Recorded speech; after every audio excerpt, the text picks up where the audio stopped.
Hello and welcome to Niaga Spotlight with me, Tamina Kaushi. Niaga Spotlight takes us through the week in economic analysis and future affairs.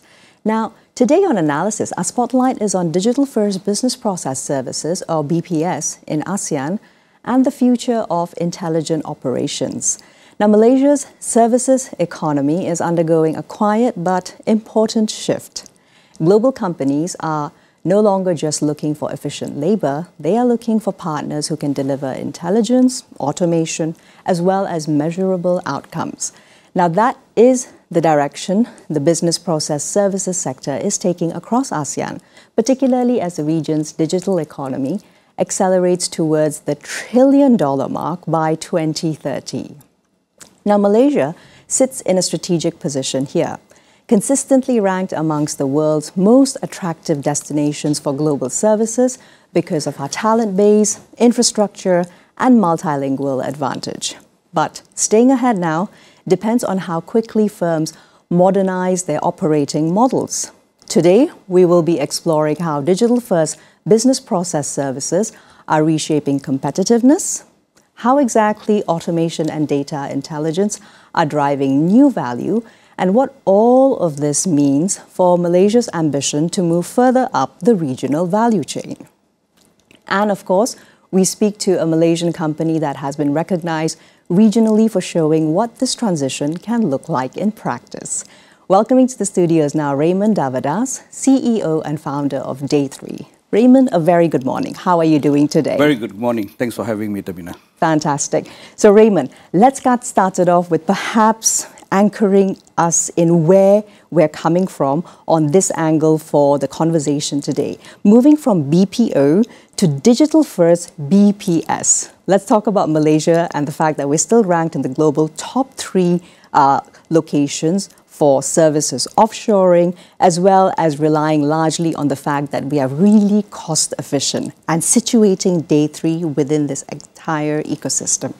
I think you hit the nail right on the head. You talk about cost efficient. If you look at the traditional BPO, and how it came about, it was built on the premise that two things. Organizations were looking at scalability. They were looking at locations where you could actually scale up in terms of number of people that could deliver your services. And number two, it was also looking for cost arbitrage, looking for places where labor cost was much lower, significantly lower from where they originally operated. Exactly. And for Malaysia, I think over the last 20 years also, we've built also a different niche in the sense that we are today delivering services in 53 different languages and dialects. That is quite the, I would say, a global edge, not just a regional edge, right? Malaysia, 53 languages, right? Indeed. So it's become a global multilingual hub.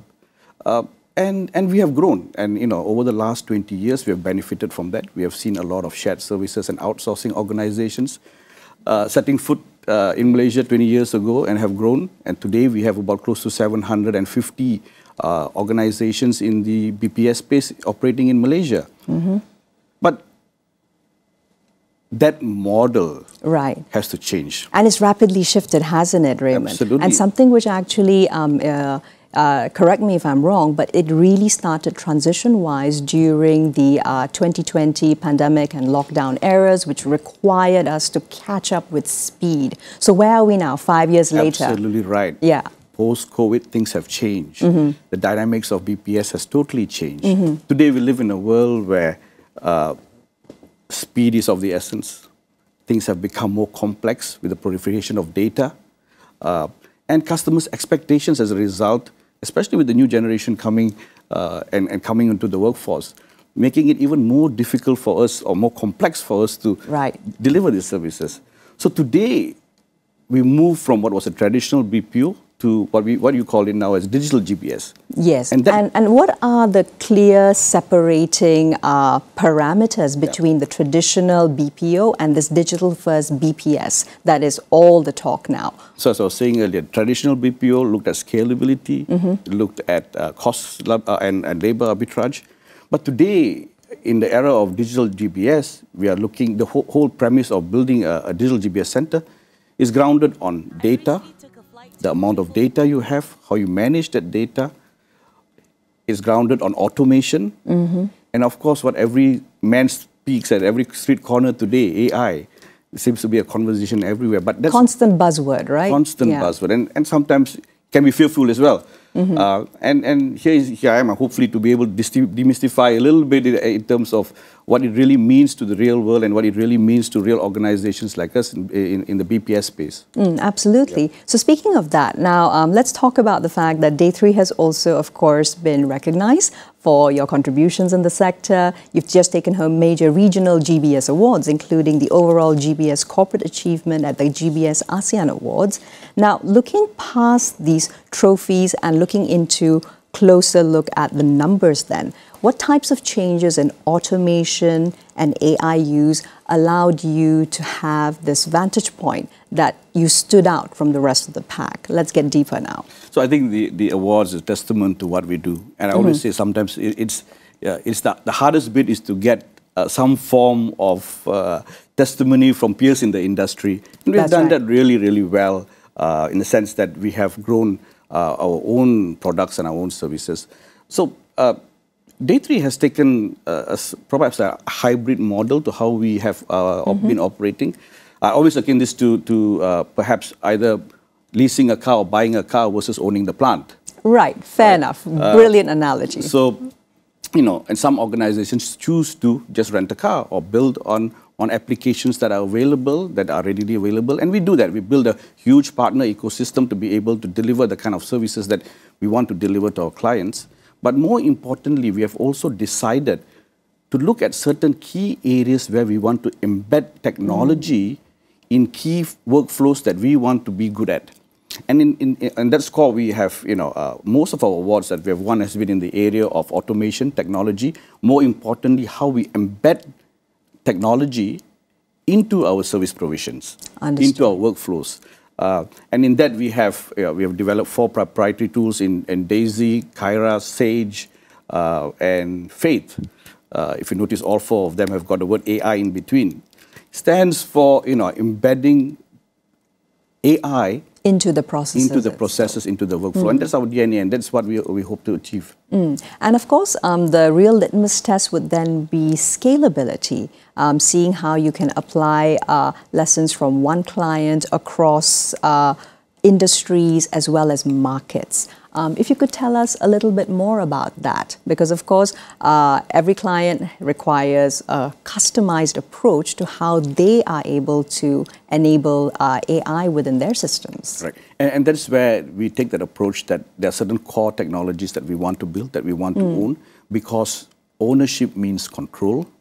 Ownership means being able to deliver based on the complexities of the industry that we work in. We work on a broad-based industry, be it in energy and utilities, in telco, in e-commerce, in retail, and many other industries. And we bring the best of the practices that are all in these different industries into one common platform, and to be able to deliver it in different ways and different forms to different clients.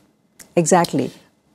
And I think most importantly is that, as we decide on taking this approach, is that we deal with a lot of clients who have legacy systems.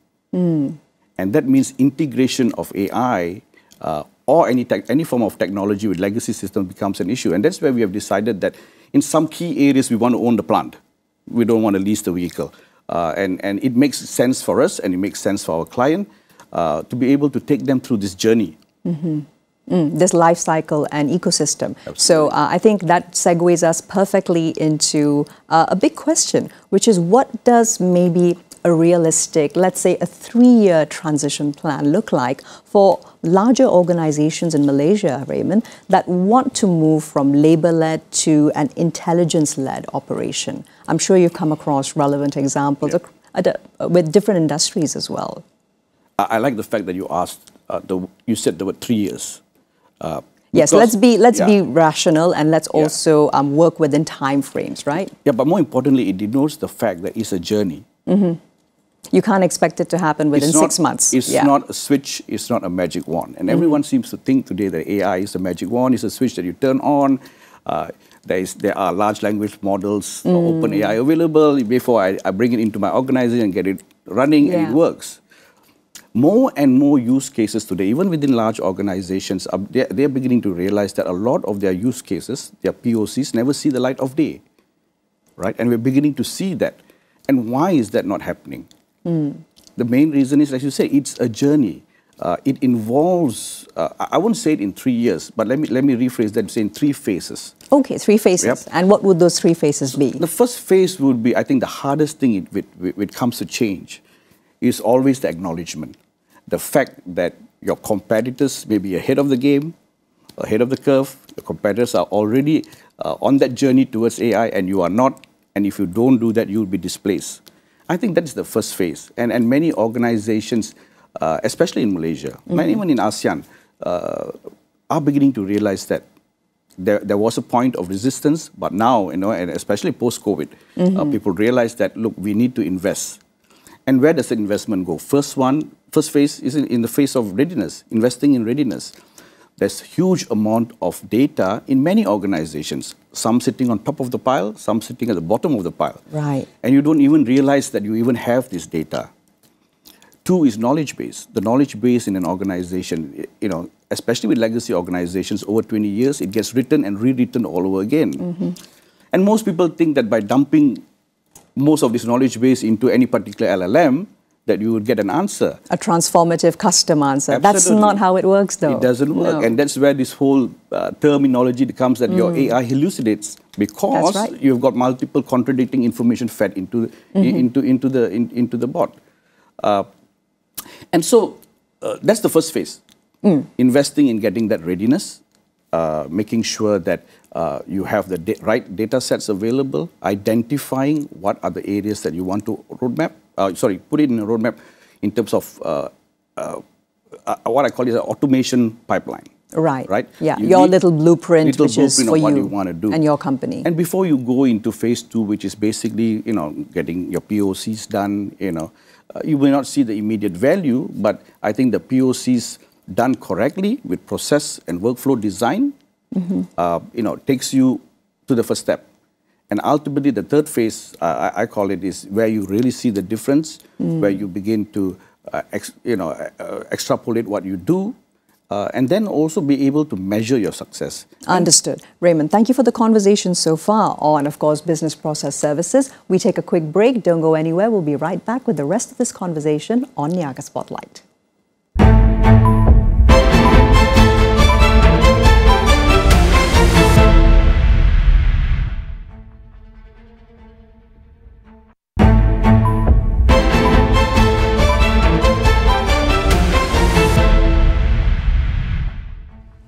Welcome back to Niaga Spotlight, still with me, Tamina Kausji, and today, of course, the focus is a conversation on AI and automation and also business process services with Raymond Davidas of Day 3 right here in the studios with me.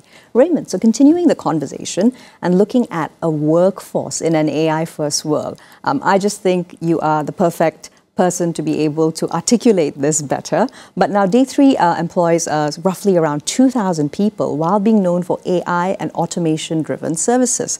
Let's talk about that and also redesigning roles on the ground so that there is also a constant workflow and a need for skilled human labor who is working in this highly specialized and ever-evolving arena. I think the first question I always get asked is, and it's always the elephant in the room, will I get displaced by a bot? And sure. This reminds me, always reminds me the story of my dad walking home every evening with a huge ledger book, a abacus in one hand and a huge mechanical calculator in the other hand, and then doing his work on the calculator and then reaffirming whether numbers are right using the abacus, right? And it always gets me thinking about what was in his mind and what was people in his generation, what were they thinking about with the advent of Lotus 123, if you've heard of it, DBase, and then Excel now. And I think, for me, he was in civil service that allowed automation at that point, at that age, allowed him to spend more time interacting with the public, perhaps spent more time being able to build a rapport with his staff. So I think the most important thing that I like to say is with all these changes, the task is definitely going to be eliminated by AI and by bots. But it doesn't mean that it's going to deprive you of trying to earn a living. And therefore, what I say is that, and I say this to my people openly, that you need to elevate yourselves, right, to the task at hand. And what does that mean for us? And very often that, as an organization, as we try to automate, as we try to embed technology in our workflows, the biggest stumbling block is often the employees who are afraid that they're going to be displaced. So it's counterproductive to what you want to do. Exactly. So you also have to have that assurance of specific skill sets as well as KPIs that have to integrate this brand new emerging side of upskilling at work, right? So there's two important things to it. One is making them understand that they're going to be displaced, not in the immediate future at least. Number two is to help them elevate themselves, telling them that, look, that what we are trying to do is remove the mundane work, remove the repetitive work, remove the work that you really don't want to do. But what is more value? The one that requires judgment, the works that require relationship building, the ones that require you to display empathy. So that's the first part of having to redefine their roles and jobs. The higher value work, which basically only humans can do. And ultimately, it comes to the point of getting them to embrace technology. And this is what we do at Day 3. We have, for example, a program that every assistant manager doesn't get promoted to an assistant manager unless he does a bit of, gets a certification in process automation. Right. Which means that he's exposed to coding or low coding or no coding. But that's helpful in his work. But I think this is what we need to do. We need to elevate, and we need to help them understand that what we're trying to do with automation and technology today is to improve their quality of work. Exactly. So when it comes to a long-term talent pipeline, Raymond, which is also, of course, another perennial question in Malaysia when it comes to industries, what do young Malaysians have to look forward to from your vantage point in the BPS sector? I think it's huge. Let me just give you some statistics. The GBS industry is huge for Malaysia and ASEAN. The market size is about 28.1 billion ringgits, which is about 6.8 billion US dollars, right? They are growing at a compounded annual growth rate of about 6.3%. We have about incredible, very, very healthy. We have 750 BPS companies in Malaysia. 61% surge since 2021, post-COVID. Going back to your first question. Absolutely. Investments have grown 13.5 times, 1-3, from what used to be about slightly lesser than 1 billion ringgit to now close to 9.87 billion ringgit, just for 2024. So there's huge opportunity for Malaysia and for ASEAN to grow in that space. And what does it boils down back to the fact that with automation, with technology, it means you're able to do more with less. What it means for businesses today is that your margins would improve, your cost to serve would drop, your time to serve would drop, your customer experience scores would go up, number one. And number two is also also an opportunity for organizations to develop new revenue streams. Those who are providing financial and accounting services, be it order to cash, procure to pay, or even records to reports, are now moving away from the traditional transactional work to providing business insights and data analytics as a service. Those in the space of customer management are moving away from the traditional voice business to non-voice business to now to content moderation and trust and safety. And even now people are talking about data annotation, which fuels AI. As a service, data annotation as a service. So there's tremendous opportunity, not just for Malaysia, but for ASEAN to grow in that space. And what it means for all of us in the workforce is that there's tremendous opportunity to learn and to build a career in those spaces through embracing this technology and this change, this period of change. The talent pipeline should really also begin right now with partnerships, perhaps even internal academies amongst, as you mentioned, 750 or close to 1,000 BPS companies across Malaysia. And the government is also doing that as we look at the roadmap for bringing us as a nation to 2020 towards an AI nation, AI developed nation. If you look at that roadmap, 2026 is going to be a very critical year for us, perhaps the year of, as I said, acknowledgement and putting in your investments on ground to get ourselves ready. But if you look at that roadmap, it's very clear that talent regeneration is a key focus. When I say talent regeneration, I mean upskilling, and I mean reskilling our people to be able to embrace the technology. And also adapt to shifts within your own job scope very quickly. So seamlessly speaking, now let's move on into public markets, profitability, and also the fact that Day 3 also recently listed on Bursa Malaysia's ACE market in 2023. So let's talk about, the also emerging risk of AI washing and how Day 3, of course, definitely manages this aspect, being very conscious of AI, automation, and also the applicability for your workforce. Yeah, I mean, firstly, being a public listed entity, you cannot hide behind a narrative anymore. Our numbers are open in the public. But I think, when we talk about moving towards this so-called AI world, what is important at every step of the way is to look at whether organizations today are embedding technology into the core of their work, into their operating models, vis-a-vis just adopting technologies that are available out there. Right. And you speak about AI washing, it's same with greenwashing. Exactly. Right? And I think investors today need to be more discerning in looking at the organization, whether it's just a narrative that they put out there, just adopting technologies, or whether they are embedding technology into the core of their operations. And this is what we try to do with data, as I was mentioning earlier, with bringing in, developing our own tools, whether it's through our 4 different tools that we have.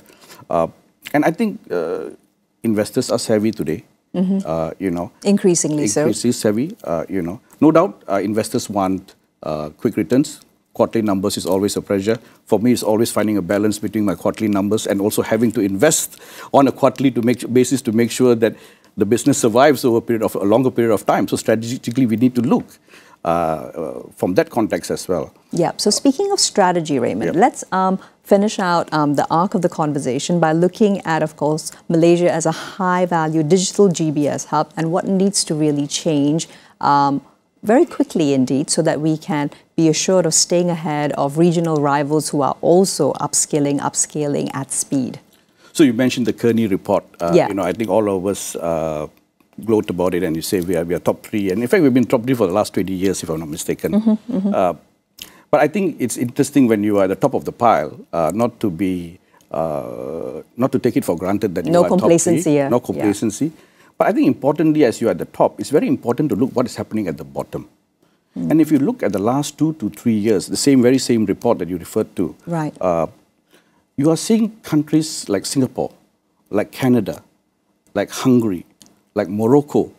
You wouldn't have thought I would mention some of these names of some of these countries, but they are moving up the ranks 24 spots, 18 spots, very quickly. Leapfrogging, right? Catching up very quickly.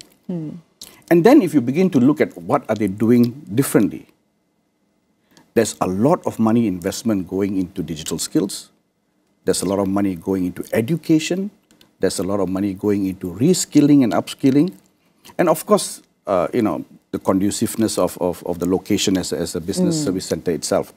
But these are things that are getting these countries up the ranking very quickly. And I think it's important for us as well as a nation. And again, I mentioned about the roadmap. I think we've got the roadmap crafted out really well. But as they say, the proof of the pudding... Operationalizing it, right? Yeah. Proof of the pudding is in the eating, right? And how do you operationalize it? And I think there are a few key areas. I think the report has very clearly identified 5 or 6 different pillars. But I think there are 2 very important pillars for us at this stage.